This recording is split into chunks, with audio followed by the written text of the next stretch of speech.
6 months after the demonstration that changed everything, graduation day arrived at the Intergalactic Combat Training Academy. The ceremony was unlike any in the Academy's history. Representatives from dozens of worlds had come to witness the first class to graduate after the human revelation. Jeho stood with his fellow cadets in the Academy's main courtyard, wearing the formal uniform of a graduated Academy officer. The insignia on his shoulder showed his new rank and specialty assignment.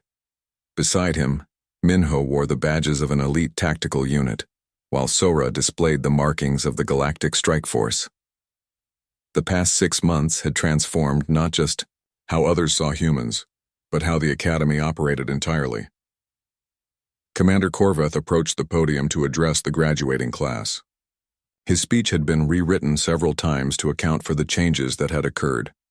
6 months ago, he began, this academy learned an important lesson about assumptions. We discovered that strength comes in many forms, and that true capability often lies hidden beneath gentle behavior.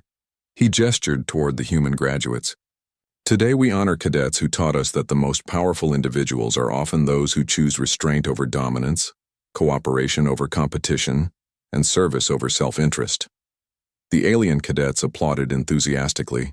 The relationships between species had evolved dramatically during the past months. What had begun as suspicion and fear had developed into deep respect and genuine friendship. Yu Jin, now wearing the insignia of a reconnaissance specialist, caught Jeho's attention and clicked softly in approval. The Kalari had become one of humanity's strongest advocates among the other species. Cadet Kim Jeho, Commander Korveth announced, approached the platform. Jeho walked forward as the audience watched. The past 6 months had been the most challenging of his life. After the revelation of human capabilities, the Academy had completely restructured its training programs. Jeho, the commander continued, you are hereby appointed as the Academy's first human combat instructor. Your responsibility will be to develop training protocols that safely harness human capabilities while protecting other species from accidental injury. Jeho accepted his appointment with mixed emotions. The role was an honor, but it also carried enormous responsibility.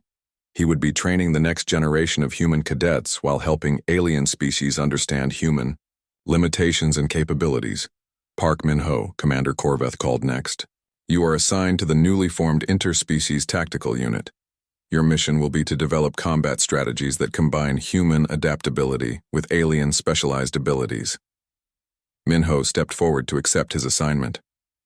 The Interspecies Tactical Unit was an experimental program created specifically to take advantage of the diverse capabilities discovered during the past months.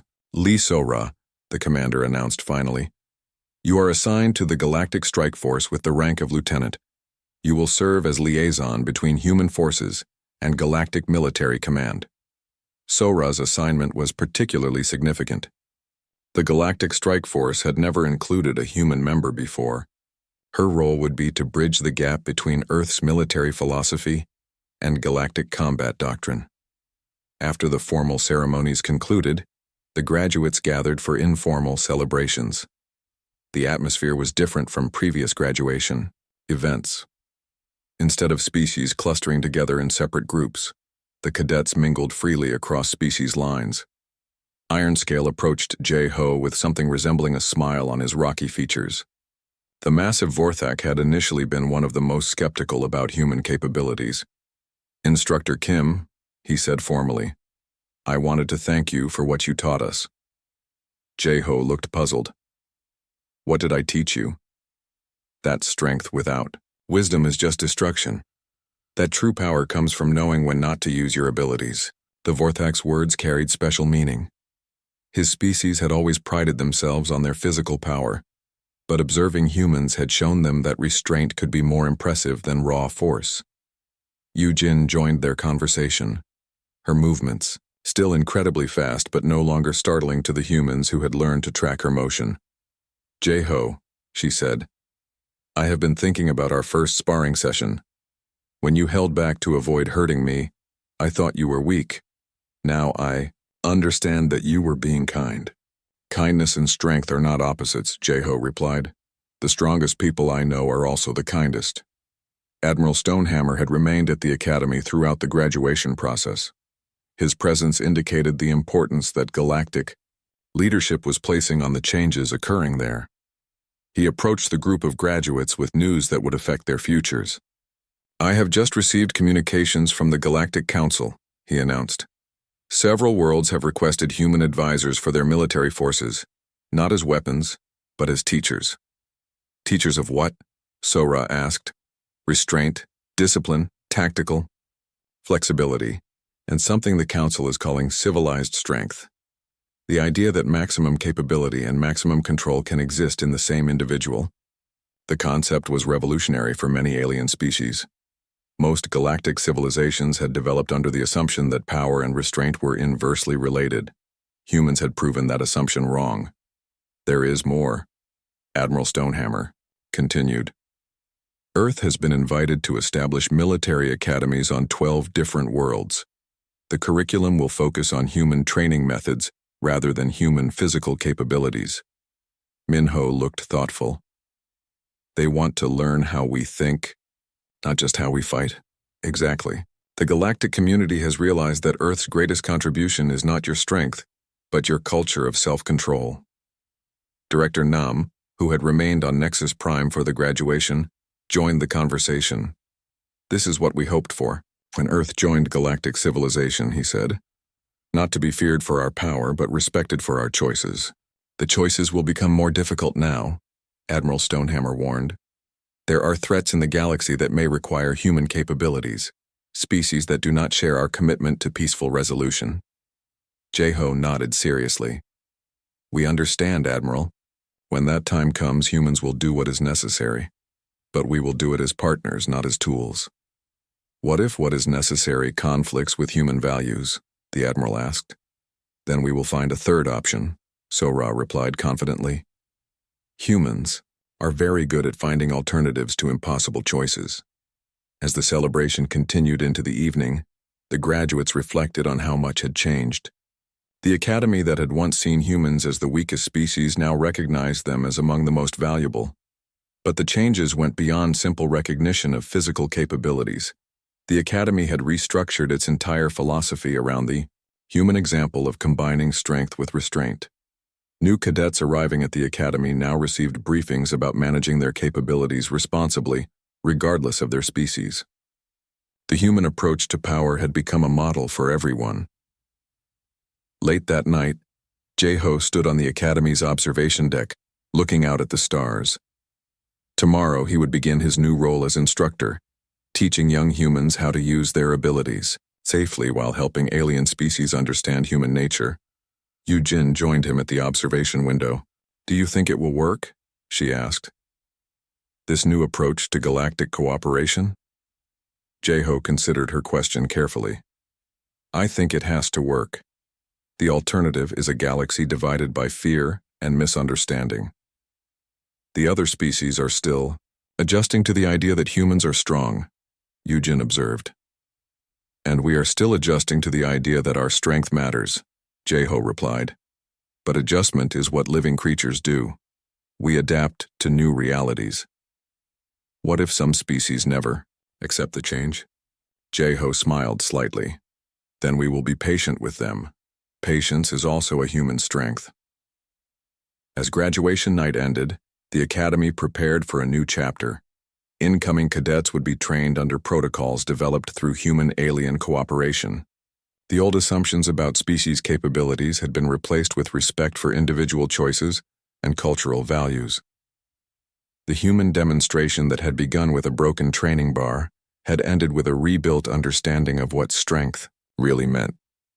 And in the vast galaxy beyond Nexus Prime, worlds that had never. News of the demonstration spread beyond Nexus Prime within hours. By the next morning, representatives from major galactic governments were requesting emergency meetings with Earth's diplomatic corps. The Academy found itself at the center of a political crisis that no one had seen coming. Admiral Keth Stonehammer of the Galactic Defense Force arrived on Nexus Prime 3 days after the incident.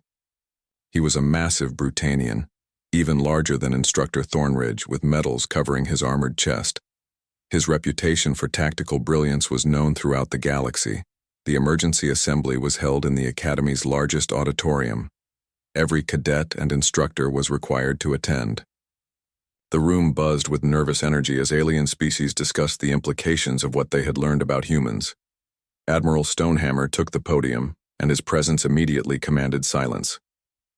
3 days ago, he began, our understanding of human capabilities changed dramatically. What we thought we knew about Earth and its inhabitants was incomplete. He activated a holographic display showing Earth from space. New surveys of the human homeworld reveal environmental conditions far more extreme than initially recorded. Surface gravity 2.3 times galactic standard. Weather systems capable of destroying entire cities. Predatory life forms that exceed threat. Levels found on known death worlds. Murmurs rippled through the audience. Many alien cadets had never heard of death worlds, let alone imagined that someone could live on one. Furthermore, the Admiral continued, analysis of human historical records reveals military conflicts involving unprecedented numbers of participants and survival scenarios that challenge our understanding of biological limits. The holographic display changed to show images from Earth's history. Battle scenes, natural disasters, exploration of hostile environments. Each image drew gasps from the alien audience. Ironscale, the Vorthak cadet, raised one of his massive arms. Sir, if humans are from such a dangerous world, why were they not classified as a warrior species? Admiral Stonehammer nodded at the question. Because they specifically requested peaceful integration into galactic society. Earth's governments disbanded their military forces and asked to be assigned support roles rather than combat positions. Why would they do that? Yujin asked from her perch near the front. The Admiral gestured toward the 3 human cadets. Perhaps they can answer that question themselves. All eyes turned to Jaeho, Minho, and Sora. Jaeho stood up slowly, feeling the weight of hundreds of alien stares. We did not want to be feared, he said simply. Earth's history includes many wars and much violence. When we joined galactic civilization, we wanted to prove that we had moved beyond our violent past. So, you hid your true capabilities? Admiral Stonehammer asked. We thought we were showing our true capabilities, Minho replied, standing beside his friend. We believed what we were told about being weak compared to other species. Sora joined them. We have been trying to be good galactic citizens by being gentle and peaceful. We did not realize that gentleness and weakness are not the same thing. Admiral nodded thoughtfully. Earth's diplomatic approach was based on the assumption that strength and aggression were linked. You believed that hiding your strength would prove your peaceful intentions. Yes, sir, Jaeho confirmed. But we are learning that we may have been wrong about that. A new voice interrupted the discussion. You were not wrong. Everyone turned to see Director Nam Tae-won entering the auditorium. He had traveled from Earth as soon as the diplomatic crisis began. Behind him walked several other humans wearing official Earth government uniforms. Director Nam, Admiral Stonehammer acknowledged. Thank you for coming so quickly. Nam approached the podium. Admiral, members of the galactic community, I want to address the concerns that have arisen about human capabilities and intentions. He faced the audience of alien cadets and instructors. Yes, humans are physically stronger than initially recorded. Yes, Earth is a more dangerous world than our surveys indicated, but our commitment to peace remains absolute. How can we be certain of that? Asked Commander Korveth from his seat in the front row. Because, Nam replied, humans have had the, ability to destroy our own planet for over a century. We chose not to. We have fought wars that could have wiped out our entire species.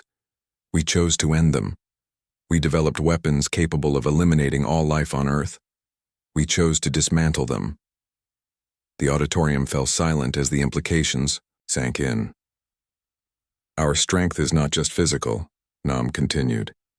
It is also the strength to choose peace when violence would be easier.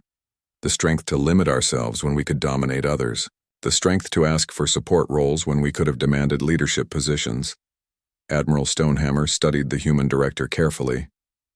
You are saying that human restraint is intentional, not accidental? Completely intentional. Every human child is taught from birth to control their strength around others.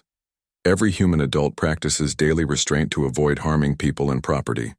What you call weakness, we call civilization. A Helix cadet named Vel Lightweaver floated upward to ask a question. But if humans are so strong, why do you need military training at all? Why send cadets to combat academy?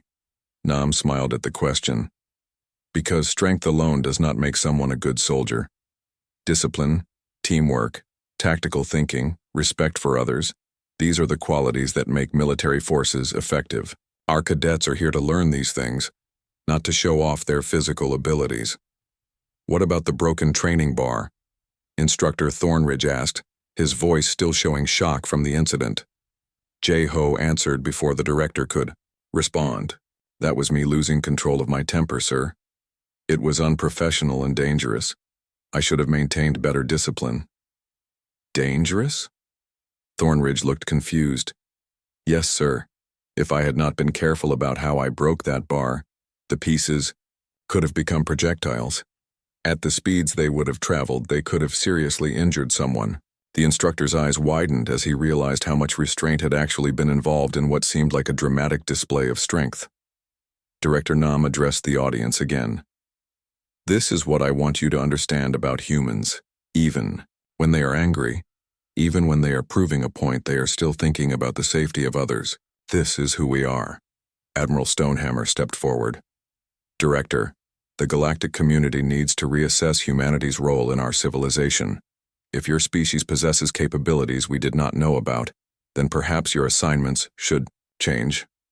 Admiral, Nam replied carefully, we are open to discussing new roles, but we will not accept assignments that require us to be feared rather than respected. We will not become the galaxy's weapons. What if the galaxy needs weapons? The Admiral asked seriously. What if threats arise that require human capabilities? Nam was quiet for a long moment before answering. Then we will discuss those threats when they appear. But we will make those decisions as partners in galactic civilization, not as tools to be used by others. The assembly continued for hours, with questions and discussions about how this new understanding of human capabilities would change relationships between species. Some alien representatives seemed nervous about the revelations. Others appeared excited about the possibilities. But one thing was clear to everyone present. The balance of galactic civilization had shifted. Humans were no longer the weak, peaceful support species they had appeared to be. They were something much more complex and potentially much more powerful. And how the galaxy chose to handle this new reality would determine the future for all species involved. As the assembly ended, Yujin approached the three human cadets. I have a question, she said quietly. Now that everyone knows the truth about human strength, will you still be our friends? Sora smiled warmly. Yujin, learning that we are stronger than you thought does not change who we are as people. We are still the same humans you befriended. But everything is different now, Yujin replied. J-Ho nodded. Yes, everything is different. But friendship is not based on who is stronger or weaker. It is based on respect, trust, and caring about each other. Will you still be careful not to hurt us during training? More careful than ever, Minho promised. Now that we know how much stronger we are, we have even more responsibility to be gentle. Yujin's compound eyes showed relief. Good. I was worried that learning about your strength would make you less kind. Never, J-Ho assured her. If anything, it will make us more kind, because now we understand how much trust you have been placing in us. As the alien cadets filed out of the auditorium, the three humans remained behind with Director Nam and Admiral Stonehammer. What happens now? Sora asked. The Admiral considered the question carefully. Now we rebuild galactic civilizations, understanding of humanity, and we hope we can do it without breaking anything important in the process. The walk to Commander Korveth's office felt longer than usual. Word of what had happened in the gymnasium was already spreading through the Academy's communication networks. Alien cadets stopped their conversations to stare as J-Ho, Min-Ho, and Sora passed through the corridors. Commander Ral Korveth was a distinguished Zenthari, a species known for their analytical minds and diplomatic skills. His office was filled with awards and commendations from a long military career. When the three humans entered, they found him studying data files on his desk with intense concentration. "Sit down," Corveth said without looking up from his reading. His voice carried none of its usual warmth. The humans took seats across from his desk and waited in silence. Corveth continued reading for several minutes, before finally raising his eyes to meet theirs. "I have just received very disturbing reports. From Instructor Thornridge," he began. "He claims that you deliberately misrepresented your physical capabilities during academy evaluations." "No, sir," Jeho replied carefully. "We answered all questions truthfully and performed all tests as instructed." Corveth leaned back in his chair. Cadet Kim, a titanium training bar rated for 15,000 pounds of pressure, was snapped in half with bare hands. "Our medical scanners indicate this should be impossible for human physiology." Sora spoke up. "Sir, perhaps the scanners need recalibration for species from high-gravity worlds." The commander turned his attention to her. "High-gravity worlds? Earth's gravity was measured at standard levels by our survey teams." "Standard for whom?" Minho asked. "Sir, what species conducted the original Earth surveys?" Corveth consulted his datapad. "Initial contact was made by a Zenthari exploration vessel. Follow-up surveys were conducted by Quillari science teams." The humans exchanged knowing glances. Both Zenthari and Quillari evolved on low-gravity worlds. What seemed normal to them would feel light to humans. "Commander," Jeho said respectfully, "I request permission to contact Earth directly. I believe there may have been measurement errors in the original surveys." Corveth frowned but activated his communication system. Within minutes, he had established a secure connection to Earth's Diplomatic Corps headquarters. The face that appeared on the screen belonged to Director Nam Tae-wan, a middle-aged human with graying hair and tired eyes. He looked surprised to see the Academy commander. "Commander Corveth, this is unexpected. Is there a problem with our cadets?" "Director Nam, I need you to confirm Earth's gravitational measurements. Our records show standard galactic levels." Nam's expression grew confused. "Standard?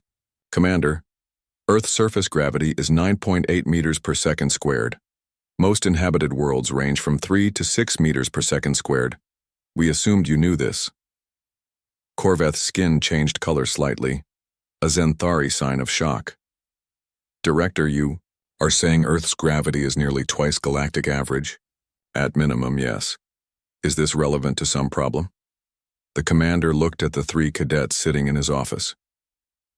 "Director, were you aware that your species possesses significantly enhanced physical strength compared to other galactic civilizations?" Nam was quiet for a long moment. "Enhanced?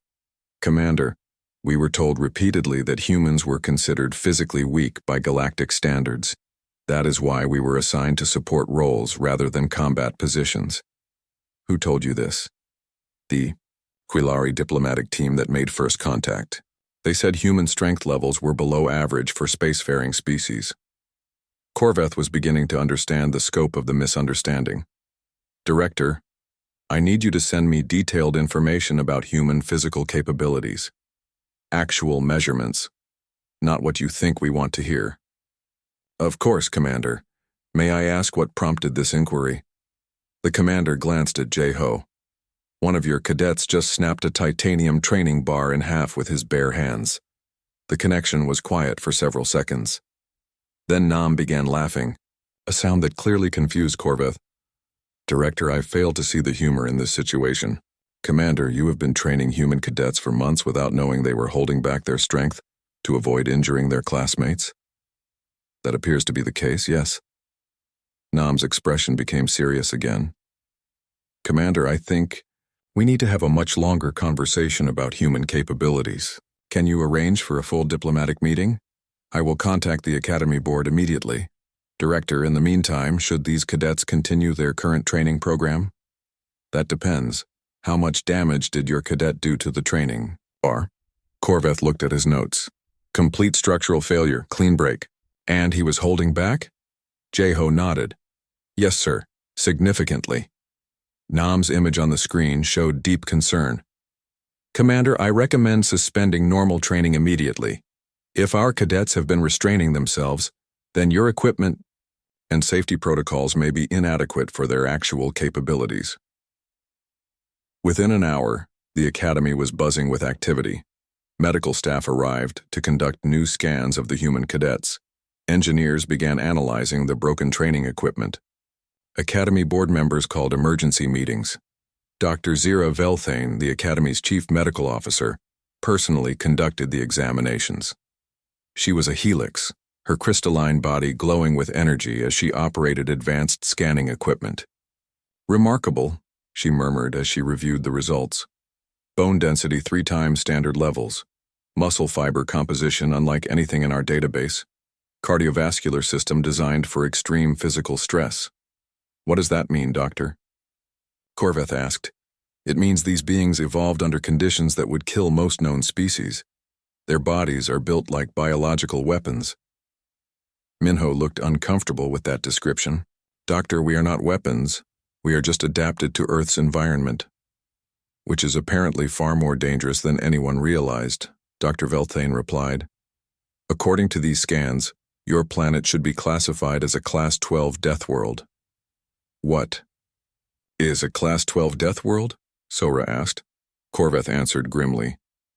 "A planet so hostile that only the most dangerous predator species can survive there."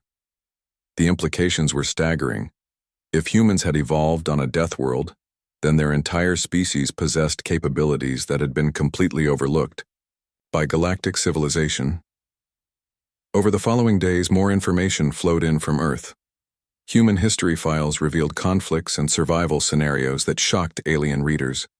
Wars involving millions of participants, survival in environments that would instantly kill most alien species, physical achievements that seemed impossible by galactic standards. Yujin visited the humans in their quarters that evening. Her compound eyes showed confusion and concern. "I do not understand," she said in her clicking voice. "If your species is so capable, why did you allow others to treat you as weak?" Jeho thought carefully before answering. "Because we did not know we were strong. When other species told us we were weak, we believed them. We thought we were the least capable members of galactic civilization." "But surely you knew your own abilities." Sora shook her head. "We knew what we could do on Earth, but we were told that other species were much stronger and faster. We assumed that meant our normal was below everyone else's normal." "So you have been limiting yourselves to what you thought was normal for other species?" "Exactly. We have been trying to fit in, not realizing that fitting in meant operating at a fraction of our actual capability." Yujin was quiet for several minutes processing this information. Finally, she asked the question that was troubling many alien cadets. "If humans are this strong and fast, and if Earth is truly a death world, then what does that make your species in terms of galactic power balance?" The 3 humans looked at each other uncertainly. It was a question they had been avoiding, but one that would need to be answered soon. The galaxy was about to discover that they had significantly underestimated humanity, and everyone was beginning to wonder what other surprises Earth might be hiding. Jeho held the titanium bar in his hands and felt its weight. To everyone watching, it looked like he was struggling with something heavy and impossible to break. But the truth was different. The bar felt light in his hands, almost fragile. Everything on this world felt that way to humans. "Well, Cadet?" Thornridge's voice cut through the silence. "We are all waiting to see humanity's great strength." Jeho looked around the gymnasium at all the alien faces watching him. Some looked sympathetic, expecting him to fail. Others seemed eager to watch his humiliation. A few, like Yujin, looked hopeful that he might surprise everyone.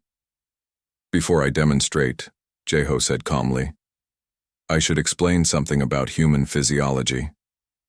Thornridge rolled his eyes. "More excuses? Just attempt the exercise." "Cadet, no excuses, sir, just facts." Jeho's voice remained steady and controlled. "You see, Earth is what we call a high-gravity world. Our gravity is more than twice what you experience here on Nexus Prime." Several alien cadets exchanged confused glances. They had never heard anyone describe Earth that way before. "What does that matter?" Ironscale rumbled from his position with the other Vorthak. Jeho smiled slightly. It means that every step we take here, every movement we make is like moving underwater for you. We are constantly operating under reduced physical stress. Minho and Sora moved closer to their friend. They knew what was coming next. Furthermore, Jeho continued, Earth is what galactic biologists classify as a death world. We evolved alongside creatures that could kill us instantly. Massive predators, extreme weather, natural disasters. Our bodies had to adapt or we would have gone extinct. Thornridge was growing impatient. Enough talk. Show us what you can do or admit your species has no combat value. Jeho nodded. Very well, sir. But first let me explain what you are about to see. Humans have something we call an adrenaline response. When we feel threatened or need extra strength, our bodies release chemicals that temporarily override our normal limitations. He positioned the titanium bar across his knee and gripped both ends firmly. The safe limits our bodies normally follow are removed. Heart rate increases, pain sensitivity decreases, and muscle fibers can contract with forces that would normally damage our bodies. Yu-Jin leaned forward, her compound eyes focusing intently on Jeho. Something in his tone had changed. He no longer sounded like the quiet, polite human she had befriended. There was something dangerous in his voice now. What you have been seeing from humans in this academy, Jeho said, is us being very, very careful not to hurt anyone. Before anyone could ask what he meant, Jeho brought the bar down across his knee with explosive force. The sound echoed through the gymnasium like a gunshot. The titanium alloy training bar, rated to withstand 15,000 pounds of pressure, snapped cleanly in half. The two pieces clattered to the floor and rolled away in opposite directions. Complete silence filled the massive room. Every alien cadet stared in shock. Several Quillari had frozen mid-motion, their natural reflexes overwhelmed by surprise. The Vorthak, despite their size and strength, took involuntary steps backward. Instructor Thornridge's mouth fell open. His forearms hung limply at his sides as he stared at the broken pieces of metal on the floor. That is impossible, he whispered. Jeho stood up slowly, his expression still calm and controlled. No, sir. That is human strength under Earth gravity conditions. What you just saw was approximately 60% of what I can do when my adrenaline response is fully activated. Minho stepped forward and picked up one of the broken pieces. On Earth, this would be considered a moderate display of emergency strength. Most adult humans could do something similar under the right circumstances. Sora nodded. We have been holding back significantly during all training exercises. Full human strength would injure most species represented in this academy. The implications of what they were hearing began to sink in for the alien cadets. If humans had been deliberately limiting their performance, then everything they thought they knew about human capabilities was wrong. Yu-Jin was the first to find her voice. You mean, during our sparring matches, you were not trying your best? Jeho turned to her. Yu-Jin, if I had used full strength during our sparring session last week, I would have broken several of your bones accidentally. Your species weighs about half what humans do, and your bone structure is optimized for speed, not impact resistance. Ironscale, still staring at the broken bar, shook his massive head. But your test scores, your physical evaluations, they all showed human weakness. They showed human restraint, Sora corrected. We have been operating under strict guidelines to avoid causing injuries during training. Every movement, every strike, every lift has been carefully controlled. Thornridge finally found his voice again. This is impossible. Our sensors, our measurements, they would have detected enhanced strength capabilities. Minho smiled grimly. Your sensors measured exactly what we allowed them to measure. We are very good at controlling our physical output. We had to be growing up on a world where too much strength could damage tools, equipment, or other people. The instructor moved closer to examine the broken bar pieces. The metal had snapped cleanly, with no signs of stress fractures or gradual failure. It had broken instantly under sudden, overwhelming force. The Academy's entire evaluation system, Thornridge said slowly, was based on the assumption that all species perform at maximum capability during testing. An incorrect assumption when dealing with humans, Jeho replied. We are trained from childhood to moderate our strength. Earth tools, earth furniture, earth architecture, even other humans, everything on our world requires us to be gentle, by our standards. A Helix cadet named Vel Lightweaver floated forward, his crystalline body pulsing with nervous energy. If humans possess such strength, why did your species not mention this when joining the galactic community? The three humans exchanged glances. Sora answered carefully. Because we were told that Earth was considered a peaceful, low-threat world by galactic standards. We assumed that meant we were weaker than other species. It never occurred to us that we might be stronger. Your diplomatic corps classified Earth as a garden world suitable for colonization, Minho added. We thought that meant we were soft compared to species from harsher environments. Eugen's clicking voice carried confusion. But surely your military forces, your warriors, they must have demonstrated human combat capabilities. Jeho shook his head. Earth's military was disbanded when we joined the galactic community. We were told that species-level conflicts were handled by galactic peacekeeping forces. Humans were assigned to support roles because our psychological profiles indicated we were naturally peaceful. The irony was not lost on anyone in the room. Humans had been classified as weak and peaceful precisely because they were so strong and dangerous that they had learned to be gentle. Thornridge walked over to the weapons storage area and pulled out another titanium training bar. He held it out toward Jeho with shaking hands. Do it again, he demanded. Jeho took the second bar without hesitation. This time, he did not position it across his knee. Instead, he simply gripped both ends and began to pull. His muscles tensed visibly through his training uniform. The bar began to bend in the middle. Metal creaked and groaned under the stress. Within seconds, the straight bar had been curved into a U shape. He handed the bent metal back to Thornridge, who accepted it with numb fingers. Sir, Jeho said respectfully, would you like us to continue demonstrating human capabilities, or should we return to our previous policy of restraint during training exercises? Around the gymnasium, alien cadets were beginning to murmur among themselves. The conversations were rapid and urgent. Every species was reassessing everything they thought they knew about humans. Thornridge looked at the bent bar in his hands, then at the broken pieces on the floor, then back at the three humans standing calmly before him.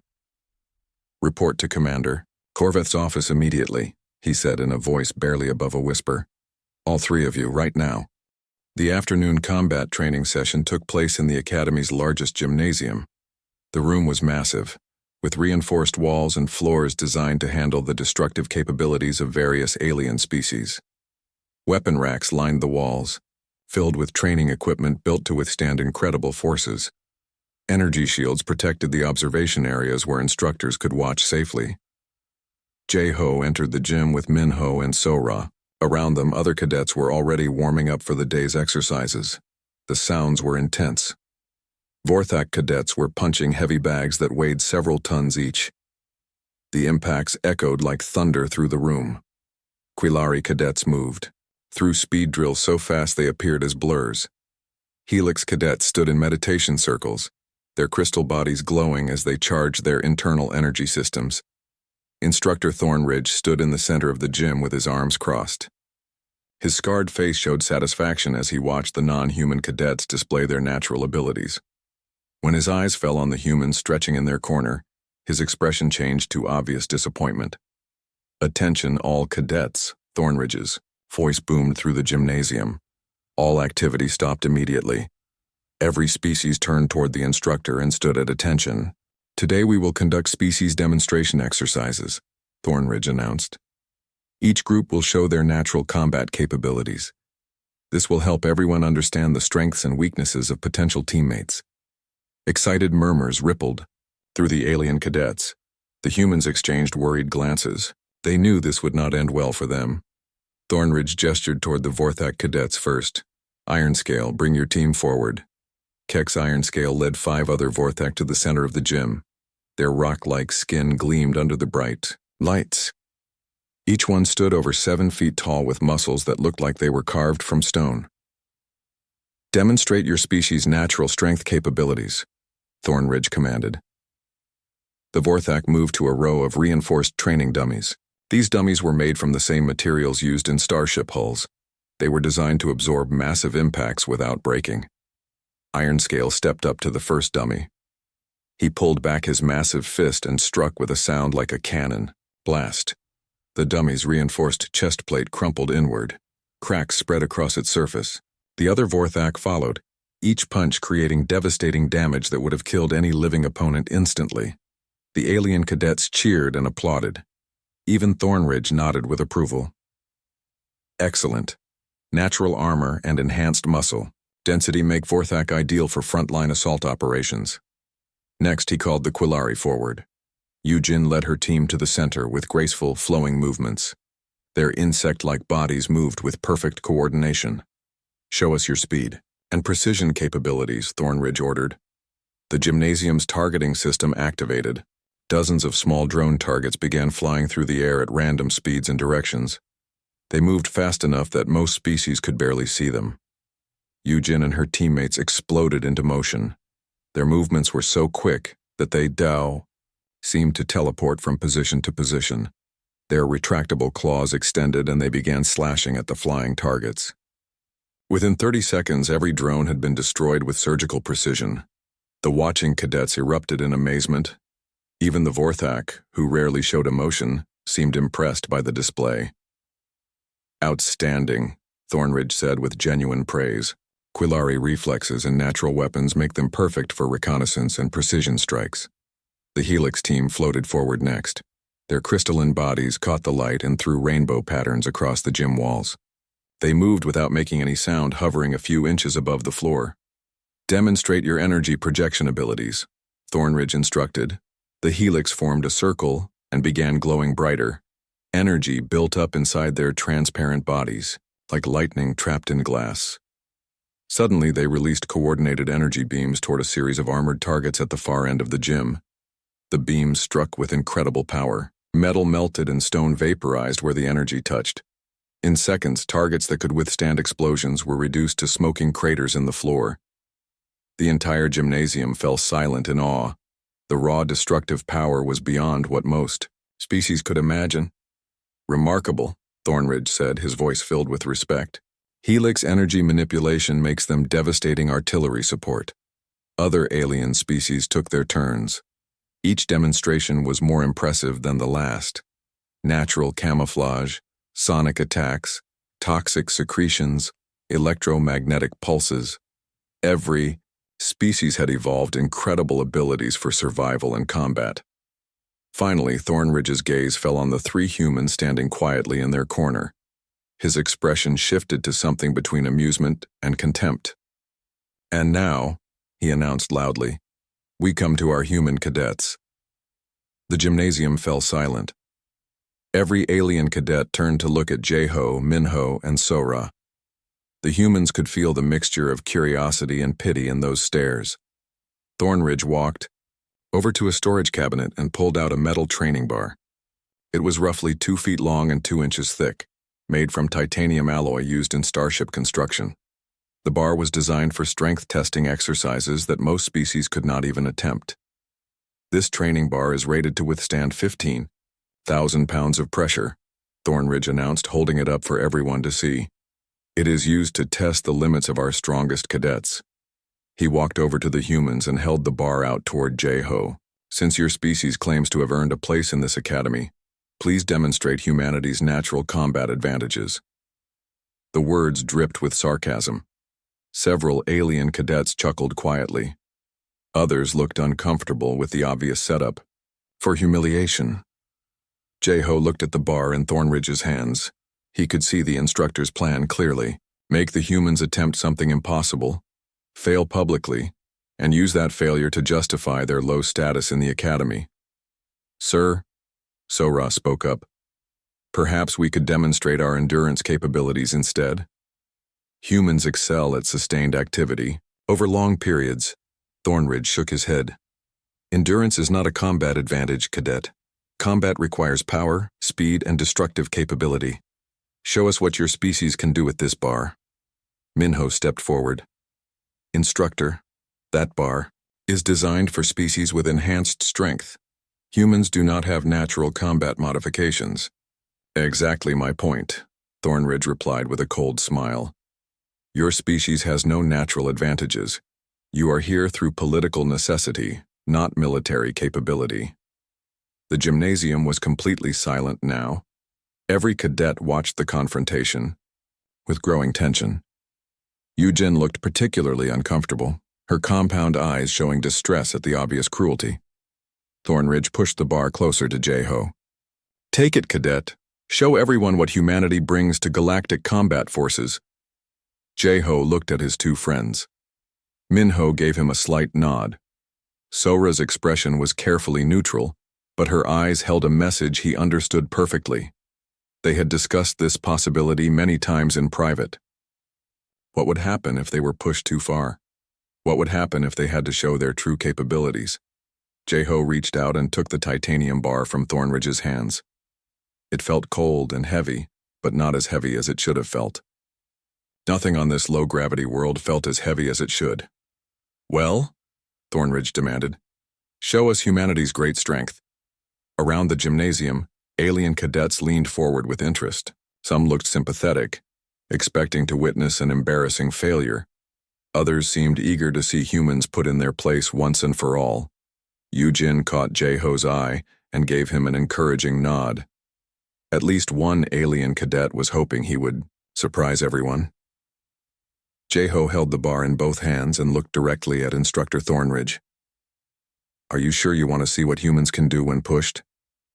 Something in his tone made Thornridge pause. For just a moment, the instructor's confident expression flickered with uncertainty. Stop stalling, cadet, Thornridge said, but his voice had lost some of its earlier mockery. Jae-ho positioned the bar carefully and took a deep breath.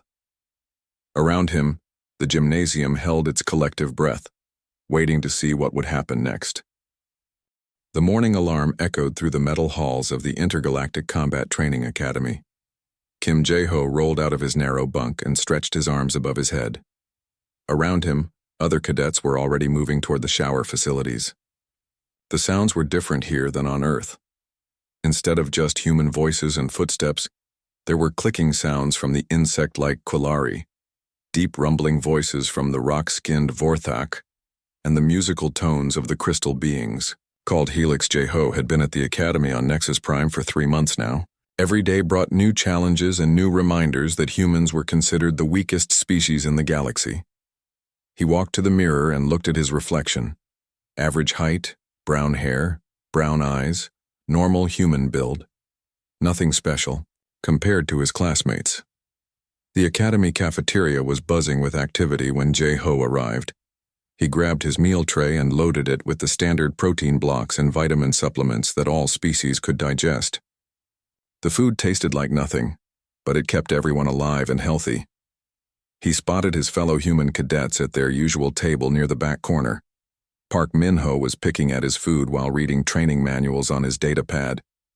Lee Sora was stretching her neck muscles, probably sore from yesterday's combat practice. Both looked tired. All the humans looked tired most of the time here. Another fun day ahead, Minho said without looking up from his reading. His voice carried the same exhaustion that had become normal for all of them. Sora rolled her shoulders and winced. Did you see how fast Choi Yujin moved during sparring yesterday? I could barely see her claws. How are we supposed to compete with that? Jae-ho sat down with his tray. We find our own way. Every species has something different. Yeah, but what do we have? Minho closed his data pad and looked at his friends. The Vorthak are strong enough to punch through steel plates. The Quillari are faster than our eyes can track. The Helix can shoot energy beams from their hands. What can humans do that impresses anyone here? Before Jae-ho could answer, a shadow fell across their table. He looked up to see Instructor Vex Thornridge standing behind them. The Brutanian was 8 feet tall with thick gray skin covered in battle scars. His forearms were crossed and his yellow eyes looked down at the humans with obvious disgust. Still complaining about your natural disadvantages, cadets? Thornridge's voice sounded like gravel in a metal bucket.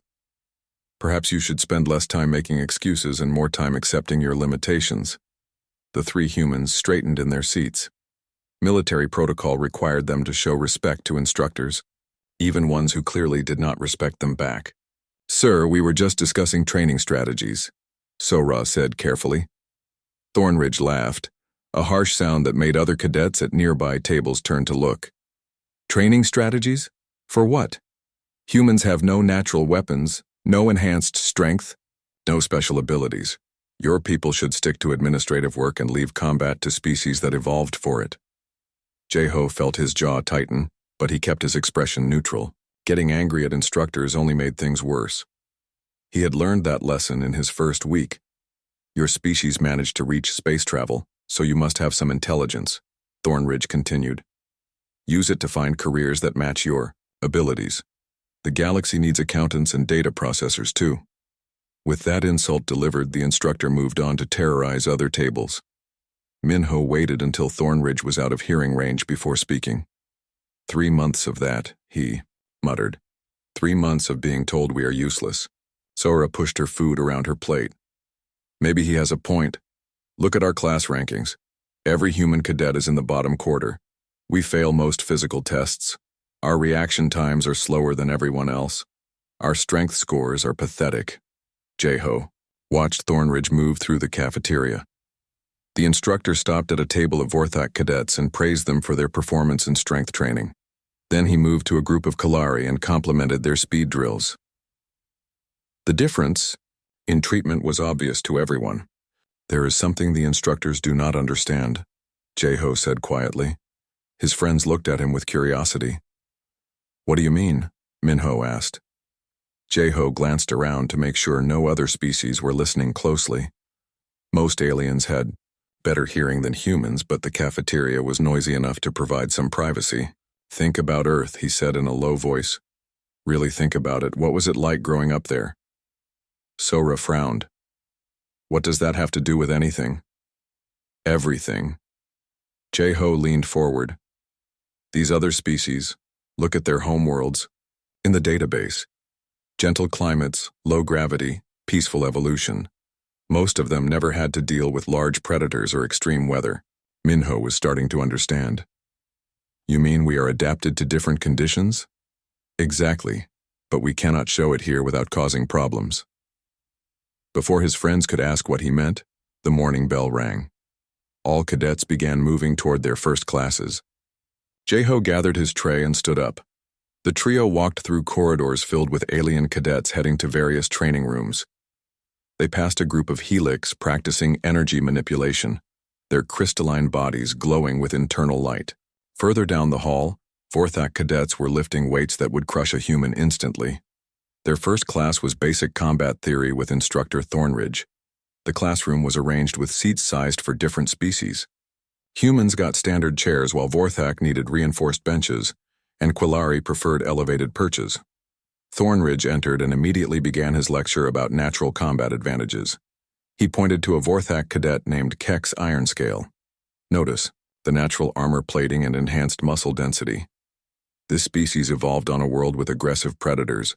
They developed physical traits for survival." He moved to Yu Jin, a Kalari female who had been friendly to the humans. "Observe the retractable claws and enhanced reflexes. Quillari evolved from tree-dwelling hunters. Speed and precision became their survival tools." When his gaze fell on the human section, his tone changed completely. "And then we have humans. No claws, no natural armor, no enhanced senses. Your species somehow survived on your world through luck and basic tool use." Jeho felt his hands clench under his desk. Luck and basic tools. If only Thornridge knew the truth about Earth. If only any of them knew what humans had survived to get here. The lecture continued with Thornridge explaining why certain species were naturally suited for different military roles. Humans, according to him, were best suited for support positions far from actual combat. As the class ended, Yujin approached the human cadets. Her large compound eyes showed concern. "Do not let him discourage you," she said in her clicking voice. "I have seen you in endurance training. You last longer than most of us. Sora smiled at the friendly gesture. Thanks. But lasting long does not help much when we cannot hit hard or move fast. Yujin tilted her head in the way Quillari did when thinking. Perhaps there are different kinds of strength. Your species must have survived somehow. As they walked to their next class, Jae-ho thought about Yujin's words. She was right, of course. Humans had survived. But showing exactly how they had survived might shock everyone at the academy. The morning passed with more classes and more subtle reminders of human inadequacy. By lunchtime, Jae-ho was ready for the afternoon combat training session. It was always the worst part of the day, but also the most revealing. In combat class, the differences between species became impossible to ignore. And today, Jae-ho had a feeling that Instructor Thornridge was planning something special for the human cadets.